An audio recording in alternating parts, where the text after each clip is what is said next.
अस्सलाम वालेकुम, मेरा नाम डॉक्टर शहजाद मजीद भट्टी है।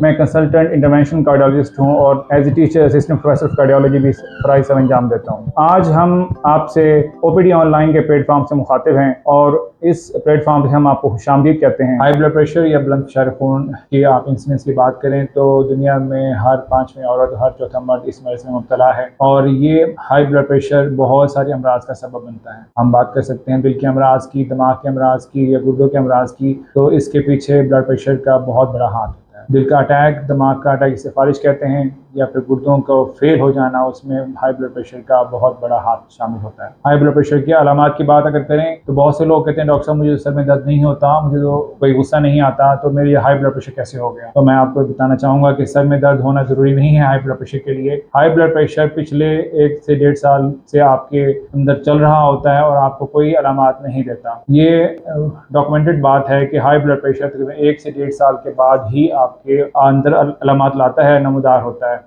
हाई ब्लड प्रेशर के साथ आपको सर में दर्द हो सकता है, गुर्दों में असरअंदाज होकर पेशाब में कमी ज़्यादा जाती हो सकती है, खुदा न खास्ता छाती में दर्द हो सकता है दिल में दर्द की वजह से, या खुदा न खास्ता फालिज की सूरत में पहली दफ़ा ही ब्लड प्रेशर का पता चलता है कि फालिज हो गया और हाई ब्लड प्रेशर था। बात करते हैं हाई ब्लड प्रेशर की तशखीस की। तो हाई ब्लड प्रेशर कभी भी एक ही रीडिंग से, एक ही दफ़ा लेने से नहीं तशखीस किया जा सकता। आप डॉक्टर साहब के पास गए हैं, वो आपको बताएंगे कि हाई ब्लड प्रेशर इसको कहते हैं और उसको कैसे लेबल करना है कि हाई ब्लड प्रेशर का मरीज़ ये है या नहीं है। हाँ, एक हद तक अगर ब्लड प्रेशर ज़्यादा है, हद से ज़्यादा हो गया है, तो ब्लड डॉक्टर साहब आपको खुद बताएंगे कि आपका ब्लड प्रेशर इतना ज़्यादा है कि दवाई शुरू कर देनी चाहिए और उसमें आपको हाई ब्लड प्रेशर का मरीज़ लेबल कर दिया जाएगा। अगर आपको एक रीडिंग सिर्फ आई है हाई ब्लड प्रेशर की और आप डॉक्टर के पास गए हैं, वहाँ भी हाई रीडिंग नहीं आई, तो आपको डॉक्टर साहब एडवाइस करेंगे कि आप घर में या अपने ऑफिस में दिन में 3 से 4 मरतबा ब्लड प्रेशर की रीडिंग लें और उसको लिख लें। हफ्ते बाद आप डॉक्टर साहब के पास दोबारा जाएँ, वो आपकी रीडिंग्स का जायज़ा लेंगे और आपको बताएंगे कि आया कि आपको ब्लड प्रेशर है या आपको दवाई शुरू करनी चाहिए या नहीं करनी चाहिए।